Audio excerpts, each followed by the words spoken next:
Okay, we shall begin. So, my name is Sukant Chandan. This is the second event of the Tricontinental Anti-Imperialist Platform, which is co-organized with the Let Freedom Ring Coalition, which our brother Dan Glass is going to say a few words about shortly. In case you didn't know, the Tricontinental Anti-Imperialist Platform is just set up. We're just completing the website, which should be done by the end of this coming week.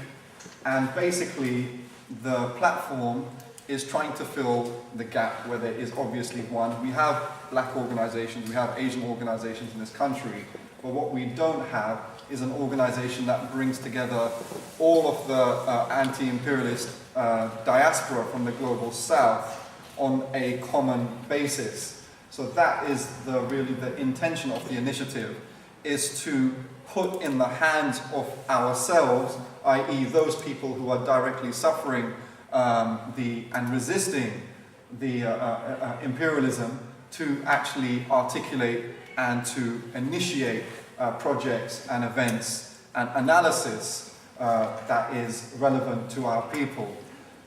We do have allies from the European white community, but the movement is very much in the hands of Global South people. Actually, Sister Esther is on the editorial board of our online magazine, as well as many other people. I think Brother Oscar Gudiala Rivera is probably not going to turn up today. He hasn't informed me, but I do know, unfortunately, and I send him condolences and the best from our event, that one of his closest family members passed away just a few days ago. So I think he's caught up with that, so which is obviously unfortunate for him and his family, but we wish him the best. So today, what is this event? This is a commemorative event for brother leader, greeting sister, for brother leader Hugo Chavez, and also a commemoration for the 1916 Easter Uprising. I'm going to say a little bit about where this event actually came about, from what ideas it came about from, and a little bit about the concept of the event. This event actually was thought about by myself and a brother from the Basque country struggle, and we have a brother Igor here from the Basque country struggle who's going to talk more about his struggle. So basically we were saying that the Basque country struggle, which perhaps some of you don't know, I'm guessing probably most of you have some idea of, is actually one of the most vibrant and successful and mass-based revolutionary anti-imperialist struggles from within the quote-unquote West. It's occupied mostly by the Spanish state on, I think, correct me if I'm wrong, on the in what is the northwest of the Spanish state is where the Basque country is, and some of it is under French occupation as well. It's actually, like I said before, you cannot find a movement more militant and more mass-based and more successful than the Basque country struggle. But seeing that that is the case, we actually know very little about it, because the Western left, and it will come to no surprise to anyone in this room, rubbish the Basque country struggle and don't give it the respect it deserves, as they don't give the respect it deserves to any of our struggles across the world. But there's so much for us to learn about. I mean, I've been privy to some of the struggles in the Basque country thanks to a Sinn Féin member, Owen O'Brien, who wrote a book about the Basque youth struggles. Machinada, I think is the name of the book. So that was really my opening into your kind of the window that opened my eyes and mind to your struggle. It's a fantastic movement, it's a successful movement, and it continues. And it was involved in armed struggle until relatively recently, and they've gone into a process of trying to go into another phase of struggle, and they formed a new organization because their organizations keep becoming illegal and criminalized, etc. They have many people prisoners, and many of their comrades who've been killed by the Spanish state. And so the new formation is called Sortu, and Brother Igor is a part of that initiative. So anyway, it was the brother from the Basque country and myself saying, look, we need to actually bring together our peoples from the global South struggles with your struggle as well, and with other struggles, And so let's have an event that's an annual event that we can bring together on the same platform different strugglers from the global south. So that was the seed which brought to fruition this event. So, and also, not only this is a Hugo Chavez commemoration, but this will be an annual commemoration for the Irish 1916 Easter Uprising, which I'll say a few words about in a second. And I'm hoping the speakers will elucidate a little bit more about the relevance of that struggle to their particular struggles. But, so this will be an annual event. There'll be 2 annual events of the platform. One in Easter, which will be 1916 commemoration every year, and another one in October, which will be to commemorate, which in my personal opinion, I think is probably one of the most important and groundbreaking and profound revolutionary struggles of the 20th century, which was the revolution in 1949 of the Chinese Revolution 1949, which threw out most of the Western imperialist powers who had some control, particularly of the port regions, the coastal regions of China. And really, again, in my opinion, I think the leader of the Chinese Revolution, Mao Zedong, and his writings and his philosophy is the godfather of the anti-colonial liberation struggles in the post-Second World War period. I think if you look at the Black Panthers, the Little Red Book, Quotations of Mao Zedong, was a central book from which they popularized revolutionary teachings in their struggle. I think Huey Newton said that he would just delete the word Chinese in the words of in Mao's writings, replace it with black people, and he could really find a tool of liberation through Mao's writings. Also, if you look at any of the liberation struggles throughout Asia, Africa, and quote-unquote Latin America, you can see that the revolutionary teachings and experience of the Chinese Revolution was central to those struggles. So these are the 2 annual events that we'll be having. So this evening, the 1916 Easter Uprising was probably one of the most important revolutionary uprisings within West Europe of the last 150 years. Lenin called it Europe's only Red Army, i.e. those people who conducted the Easter Uprising. The Easter Uprising was done by Irish revolutionaries who wanted to overthrow British control of Ireland in 1916. It wasn't conducted by many people, that's the actual uprising, the most famous leader of which is James Connolly, who remains a central leading figure historically, not only in the Irish Revolution, but also in the Scottish struggle as well. Because before going to Ireland, James Connolly was active in socialist struggle in working class communities in Scotland. And really the Easter Uprising was the beginning of the modern phase of the Irish national liberation movement. Actually, all the modern parties, mainstream parties in Ireland, have their roots to that uprising, particularly of the Irish Republican Army, who were also involved. James Connolly himself was much more oriented towards an emphasis of socialist republicanism in that struggle. And I think he would call himself a Marxist, although his experience and his teachings has been taken on by all the revolutionaries in Ireland to different degrees of socialism, nationalism in their strategy. So really, especially in England, the Irish example, again, is a primary example of struggle. You go to Ireland, particularly West Belfast and Derry, you'll see communities not too dissimilar to our working class communities on this particular island. Obviously that's Ireland and this is England, and that's the fundamental difference. But actually the estates look like our estates, and the nature of our struggle, if we look at, for example, August 2011, if we had a mass-based revolutionary movement that could take such an uprising and develop that uprising, we would see nearly exactly a conflict within our communities to that which Irish working class nationalist communities have been facing, particularly in the occupied 6-county zone in the north of Ireland. So really, you know, a lot of people on the left and in the radical movement in England like to point to Venezuela, which is nothing wrong with that. They like to point thousands of miles away from us, but actually right on our doorstep, we have one of the most successful mass-based guerrilla and civil revolutionary movements that we should be learning from. So that's why 1916 is really fundamental, in my opinion, and the Irish struggle in general to our struggles here.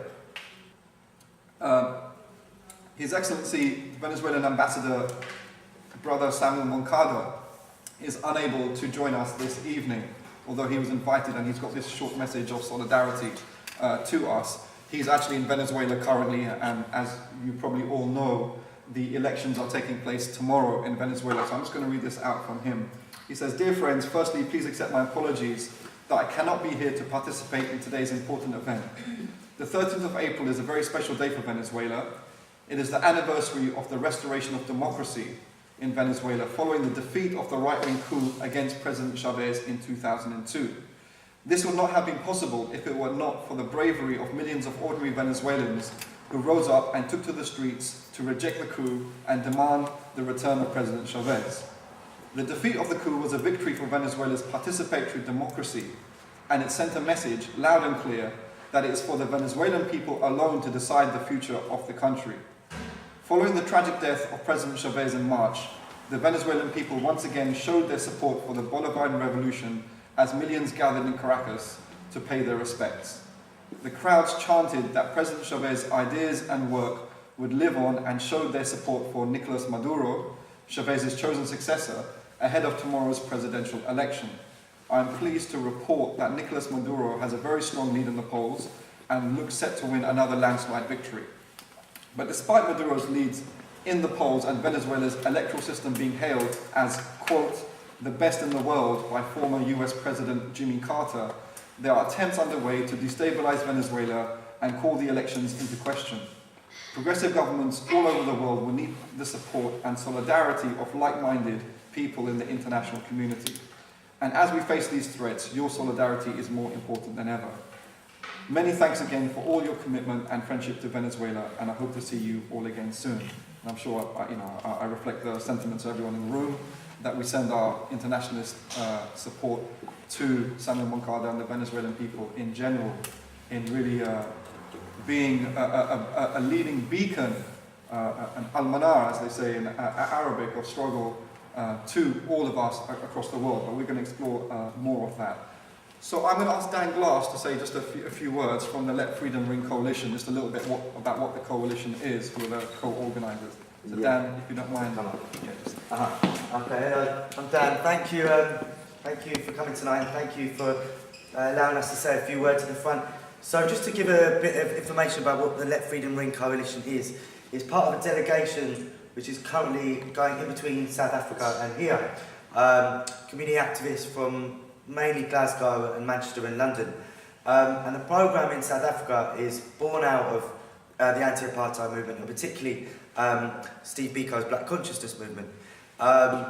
And it started in the 70s with Steve Biko getting in contact with a lady called Anne Hope, who was currently, at the time, in exile for her activism in South Africa. She went to America and was training under Paulo Freire, who wrote Pedagogy of the Oppressed. And she then went back to Kenya, and Steve Biko got in contact with her and said, can we put a training programme together, a popular education training programme in the specific context of anti-apartheid. And since then, Training for Transformation has spread all across the world in lots of incredible anti-imperialist struggles, from the Venezuelan Revolution to the landless people's movement in Brazil to Ireland. And now, Touchwood will be bringing over Ntombi, who's the director of the programme in South Africa, to the UK to do a wider training programme later in the year, one in Glasgow and one in London for a week. And this builds on the legacy of a week-long activism programme that we had last year, which was on the first anniversary of the uprisings, which Sukant was involved in, and many kind of allied groups from Monitoring Project, the Monitoring Group, Southall, Easter House, groups in Tottenham. It was an amazing programme, but now we feel that with this training from South Africa, we're going to be going deeper into what we can learn and how we can, raise the stakes in terms of our struggle. And that's it. I mean, if there's so much more to say in terms of the content. It's hands down the most amazing programme I've been lucky enough to go on, in terms of the real strength and fearlessness which obviously the Black Consciousness Movement and other sections of the anti-apartheid movement taught, and how it's really relevant today. So do come and have a word with us after, if you're interested in being part of this wider programme later in the year. But I'm really excited to hear everything tonight. Do we want to do any questions now? No, we do. No, later. All right. Thanks, Okay. Brandon. Thank you very much. Appreciate it. Thanks. Just to kind of touch upon a little bit about the connection between Ireland and Venezuela, which you know, I think is in the Quran. It says that God made us into tribes so that we would know each other, and especially when colonialism impacted our homelands around half a millennia ago, we had to get to know each other, to unite with each other against a common oppressor, and that's exactly what happened in the Venezuelan context as well. I didn't know this until quite recently, but over 2,000 Irish men fought with Simón Bolívar against the Spanish in their struggle. And actually Hugo Chavez himself went to a high school which was named after one of the Irish martyrs in the Venezuelan struggle, an Irish patriot called Daniel O'Leary. And Hugo Chavez went to a high school called the Daniel O'Leary High School. So there is actually a connection, and the more you look into the history, the more you find actually our people did visit upon each other and unite with each other against imperialism. I know from the South Asian homeland, undivided India, how many Indians particularly were looked with admiration at the Irish freedom fighters who showed how to effectively fight the British. And there's always been a very deep-going affinity between South Asians and the Irish. But Hugo, just a minute or two about the significance of Hugo Chavez, because some of you will know that I'm quite critical about what I feel is the problematic over-focus on South American struggle, where people like Morales, rightly, they're great revolutionaries, Morales and Correa of Ecuador, Chavez, obviously, Maduro of Venezuela, and others in the southern continent, and also obviously Castro and others in Cuba.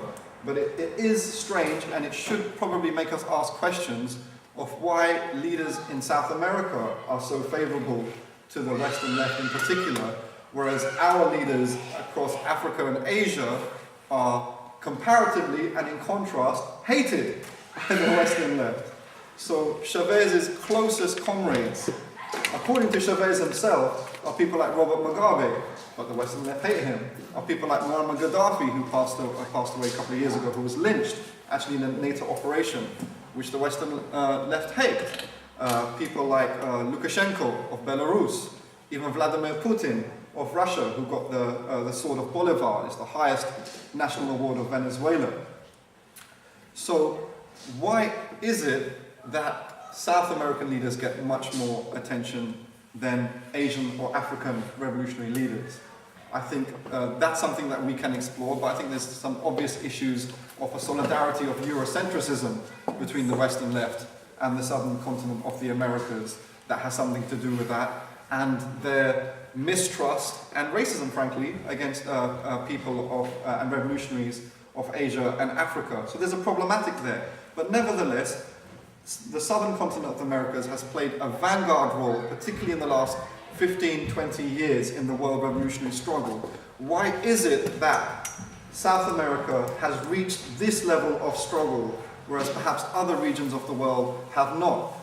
My conjecture is that it's because South America is now in the 5th or 6th historical phase of revolution against imperialism, which started about 5 centuries ago. So long ago, we had successful regional struggles against imperialism, and the connection again with Ireland. I remember, and people know, going to Derry, Sandino's bath, named after the Nicaraguan revolutionary Sandino, which the Sandinistas took their name from.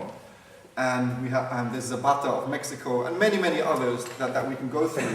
This was at the beginning of the 20th century and the end of the 19th century. Already we had quite a developed nationalist struggle in the southern continent of the Americas against imperialism, where you didn't have quite that level of development of struggle in other regions of the world. And so what happened really is, on a mass base, revolutionary politics and movements really sunk into the masses in the southern continent of the Americas, where that's not necessarily the case in the other regions. So really, South America was ahead of us because colonialism targeted them so long ago and so early on. So I think that's why, one of the reasons anyway, why South America is a vanguard struggle. And Hugo Chavez himself was by the end of the 90s, which was a very bad decade for us. This was the Washington Consensus decade.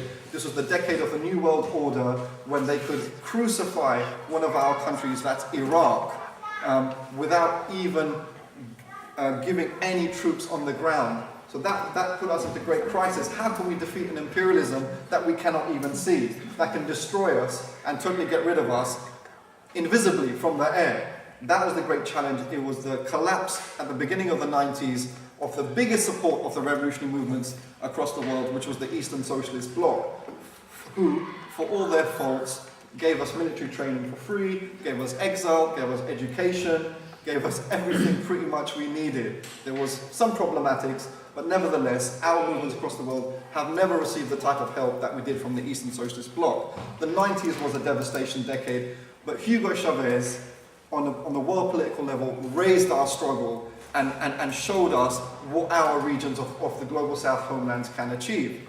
And obviously, if we look at the Arab world, how far back it's lagging behind, the last thing imperialism wants for the Arab world is for it to develop regional, strong bodies of resistance, like the Latin American, the Bolivarian alternative for Latin America, ALBA, and other regional bodies in the southern continent of the Americas and the central area, and also regional bodies like the Shanghai Cooperation Organization, the BRICS formation, the BASIC formation, and the ASEAN regional bodies. So really, Hugo Chavez showed on an international level, and this is what's missing. If you see the way Hugo Chavez is, or the eulogies for Hugo Chavez, they talk about his wealth distribution, which is very important. But as importantly, and if not more, he was an internationalist leader.